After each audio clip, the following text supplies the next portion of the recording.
Number 1. This was back when I started 4th grade. Our summer camp went to the gym every day to play dodgeball. Dodgeball was our favorite thing for 3 years, until one day. It was a normal game as usual. We either did free-for-all or team battle, and today we did free-for-all. I was playing with my friend. She never told me her name. One of the kids in our class was using the classic sneak attack that most of us did constantly. Usually headshots aren't allowed, but he slammed a dodgeball into the back of her head. Her head went forward 90 degrees along with a sound like someone stepping on a branch. She fell forward head first. The top of her head slammed into the ground. She didn't move at all. We stopped and looked at her. Our teacher rushed us all out of the gym. We ran down the hall and up to our class. An ambulance, a cop car, and a fire truck were parked in front of the building. After about 15 minutes, they left. The girl never came back, and not a single game of dodgeball was ever played again. Number 2. For when I was about 11 to 14 years old, I had a best friend named Spencer. Spencer had a decent-sized family and a big house. We hung out practically non-stop outside of school. He was homeschooled and I was in public school. During the summer, I practically lived at their house. Spencer had an older brother named Keenan. Keenan was about 5 years older than him, and I thought he hung the moon. He was so cool. He listened to great music and played guitar, and I always wanted to be around him. One summer when I was 13, Keenan went to summer camp. He was supposed to visit the Grand Canyon and go kayaking and do a ton of fun stuff. We were jealous. It was weird not having him around all the time, since I basically stayed at their house the entire time. Finally, the day came where Spencer's dad was supposed to go to the airport to pick Keenan up. We were super stoked to hear all about camp. His dad drove up and we ran downstairs to greet them, and yet we didn't see Keenan. His dad had tears running down his face and he exclaimed, "He didn't make it. He didn't make it, you guys." My heart dropped into my stomach and I started to panic. Keenan walked up right behind him and they both started laughing. It was a huge dick move. Anyway, we helped him unload his luggage and stayed up until midnight talking about his summer. He had so much to say. He said he had the time of his life and told us all about how he almost went overboard while whitewater rafting and how he surely would have drowned if he did. As two 13-year-old boys, we were enamored by Keenan and everything he did. We talked about how Spencer and I were going to go to the same camp once we turned 18. It had been a long day and it was time for all of us to go to bed. Keenan told us he would tell us more in the morning when we woke up. I had fallen asleep and awoken in a cold sweat because of a nightmare I had. In my dream, Spencer and I had went about our entire day that day just as we did before. Except when their dad showed up and joked about Keenan dying on his trip, he actually did die. This was practically my idol and the dream was so vivid. I needed to go and get some water just to calm myself down afterward. I checked my phone before I headed to the kitchen and it was 3:30 a.m. The house was so dark and I had to tiptoe to be quiet and make sure to not wake anyone up. As I walked through the den on my way to the kitchen, I see the moonlight spilling into the living room, the only light in the house. I see what I think is a large silhouette, and as I get closer my eyes adjust. I see Keenan hanging from the ceiling fan. I freak out and run across the room in a dead sprint and turn the light on to see if my eyes were deceiving me. It was him. Except he was asleep, standing in the middle of the room underneath the fan, with one of his arms raised straight up over his head. I never knew Keenan to sleepwalk before, and luckily he snapped out of it before I tried to wake him up. He looked at me super confused, looked around and noticed where he was, and said, "Oh yeah, I forgot to tell you guys, I guess I developed a bit of a sleepwalking habit at camp." Number 3. I went to a typical YMCA summer camp when I was in middle school. It was a 2-week session every summer and was exhaustingly fun. We'd stay up all night and tell stories or dare each other to do stuff. One night we planned a pillow raid on a girl's cabin where we'd sneak through the woods with pillows and creep into their cabin to have a pillow fight. This was to be retaliation for the same girls throwing our clothing line into a tree. We snuck over to their cabin and walloped everyone with pillows. Counselors began yelling and shining lights as we all ran off. I lost the group and my friend Brad and I stayed in pursuit of someone who went into a different direction. We assumed they knew a shortcut or a secret way back. They ended up diving into a bush somewhere off the path in the woods between the boy and the girl's cabins. Brad and I followed quietly. We squatted down in the bush next to an individual who was not part of our cabin, and wasn't part of the pillow fight either. Confused as to whether or not we should still be quiet or run, I flat out screamed and grabbed Brad to run with me. I remember seeing this individual's eyes as they raised a finger to try to shush us before we bolted. We got back to the cabin and tried to recount what happened. It became clear that the person in the woods was a creep who was coincidentally watching the girl's cabin at the time. Number 4. I went to sleepaway camp for a week. I was about 9. It was during free hour, and the rest of my cabin decided to go down to the lake to swim. I decided to hang back, and the counselors knew they could trust me. I was reading on my bunk when I heard the door jiggling. I thought it was the cabin coming back, and decided to check before I opened the door. Thank God I did. I saw the silhouette of a man and immediately decided not to open the door for anything. After about 5 minutes of trying to get in, he disappeared. I'm still spooked to this day. Number 5. Back in the day when I was in high school, 9th grade or so, it was required that we do an educational summer activity that we could add to our resume for college applications. My family didn't have a lot of money, but my grandpa mustered up some money for me to go on a 2-week backpacking trip to a state park with a local organization with other teens my age that summer. We were divided into small groups of 8 to 10, and each group had 2 counselors. We were to backpack a full 2 weeks while pitching tents to sleep in every night. After a few days of hiking, we ended up at a higher altitude, and our counselors gave us some tips on staying warm during our nights in the tents. I'm not from a mountainous area, so I didn't know much about survival in the mountains. So I didn't think much about the advice one of our counselors gave us, but looking back, it was pretty suspicious. This specific counselor was fairly nice and came across as harmless. All of us really liked him, and he was in college, so that made him kinda cool, relatable, and trustworthy. He told us that despite it being summer, it was going to be cold at night because we were in the mountains. He recommended we were sleeping in our sleeping bags without clothes on. His reasoning was that if we slept in clothes like sweaters and pants, we'd start to sweat, and then our sweat would make us even colder because of the cold air around us. This mostly made sense to me, and he wasn't pushy or creepy about it, so it felt safe to do. So, after the first night of sleeping pretty much naked in my sleeping bag, I woke up the next morning and looked out my tent window, which only had see-through mesh on it. I was shocked to see my counselor standing right outside my tent staring down into my window at me. It did not look like he had just gotten there.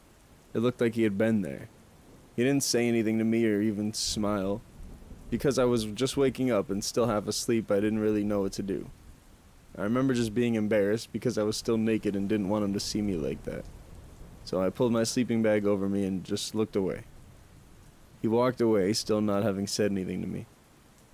I mostly avoided him for the rest of the trip, and although his behavior made me uncomfortable, I never reported him to anyone.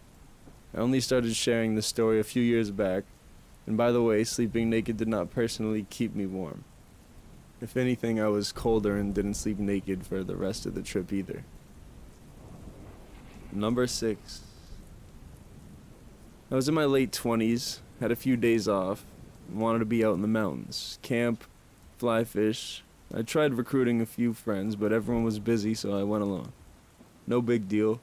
I've been in wild spaces since I was a kid.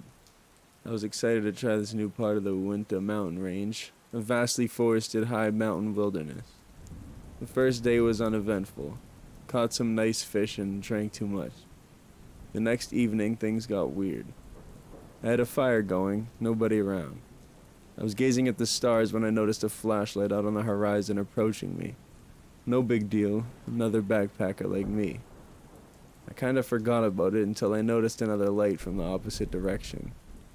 Late night hiker, no big deal. I go to bed. I'm in my tent and hear people whispering. Devious. Sounds like they're plotting to do something. I keep telling myself I'm overreacting. I hear multiple footsteps around my campsite and this really heavy breathing. I have this 9-inch buck knife next to my chest. I was ready to take these people on for messing with me when things went next level. I hear this laughing that to this day makes my balls shrink. The acoustics don't make sense as it literally sounded like this guy had a PA system and looped in echo. It kept getting louder and surrounded me. I was absolutely terrified. I'm so still, trying not to make a sound. In the moonlight, I can see a shadow of a face maybe like 3 inches away from my tent looking in. And the weird thing was the face looked so long and misshapen. It slowly backed away and I heard running from my tent. My heart is in my chin. I'm surprised I didn't crap myself. And I'm just frozen figuring out what to do. After an hour of quiet, I took my tent apart so fast I forked stakes and poles, jammed it into my bag, and grabbed all my stuff and quietly snuck out of there. I proceeded to hike like 15 miles straight into the next day and evening just to get the hell out of there. Needless to say, I have not been back since and have only told a few people it scared me so bad. Number 7. A few years ago, I was 17, just graduated from high school, and got my first job at a Christian camp near Yosemite in California over the summer. Mainly, the people I worked with were great. Really sweet Christian college kids. The good kinds. There was this one guy, though, I'll call him Carl, who I frankly did not like. Carl was tall, handsome, and charming. He had curly golden brown hair and a smile that could stop your heart. His eyes, though, were dead. He never got those little crinkles in the corner of his eyes when he smiled. It was like the top half of his face was just dead. There were things I didn't like about Carl right off the bat. His eyes, for one, that dead smile of his. He also never asked for anything. He tried to twist your arm. He'd just very softly, very slowly try to manipulate the situation until you almost felt like you owed him. Each time, it felt like a part of my brain shut down, like it slammed a door shut, and there was a very clear feeling of, no, this is not right. Save him some food, but do not walk out into the woods to give it to him. Something is wrong. I got along with most of the little cliques at camp. No one really disliked each other, as far as I knew. We just kind of broke off into groups based off what we liked to do in our free time or who we worked with the most. Carl, though, seemed to make friends one-on-one within a clique. By the time he left the group, it was decimated. They were fighting, not speaking, and didn't trust each other. I know this isn't a lot of evidence, but I'm trying to paint a picture of a man who just seemed wrong. One day, everyone in camp decided to go to Fresno. We were tired of camp food and wanted a real dinner. Maybe see a movie or go bowling. I was off work last. Now at camp, we had a sign-out sheet. Being so close to Yosemite, we often went hiking. So if we left, we had to put our name down, along with where we were going, when we left, and when we should be expected back. This way, if something happened, they would know when to start looking for us. So I put all my info into the sheet and headed down into the parking lot. My friends had all divided up into their cars. I didn't drive, and I jokingly asked if they forgot about me. They said Carl had said that I could ride with him. I looked around, but didn't see Carl, although I had seen his name on the sign-in sheet. All the hair on my body stood on end. I was terrified to get in the car with this guy alone. He felt so wrong, so off. Just not right. I don't know how else to say it. My friends were telling me I had nothing to be worried about and that I would be fine. I saw Carl walking toward the parking lot, that dead smile on his face, and everything in me was screaming not to get in the car. I said that I was tired and wanted to stay in tonight, and Carl laid the charm on thick, telling me what a good night it would be. I owed him because of God knows what, flashing that dead smirk. I refused. He got angry and told me I didn't need to be such a bee about it. I thought we were friends, he said, the lot. I refused. Finally, everyone figured out that I wouldn't be persuaded. I hugged one of my girlfriends goodbye, whispering in her ear not to ride back with Carl under any circumstances. When they all left, I walked back to the area with the sign-out sheet to cross my name off, since obviously I wasn't going anywhere. I saw the sheet, saw where my name was, and my heart dropped. My name had already been erased.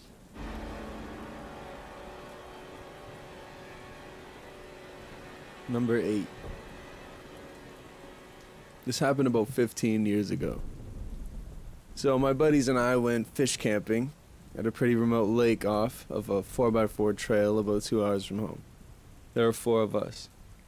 All men, with me being the smallest at 195 pounds, important later. The camping spot is great fishing as it has a nice deep spot with lots of trout right next to it, but the campground itself is rough. It's on the side of a steep hill with barely enough room for tents and a small fire ring. It is accessible by a rough, steep, winding 100-yard trail from where you park your 4x4 above the camp. We had a great day drinking beers and catching our limits on nice-sized trout.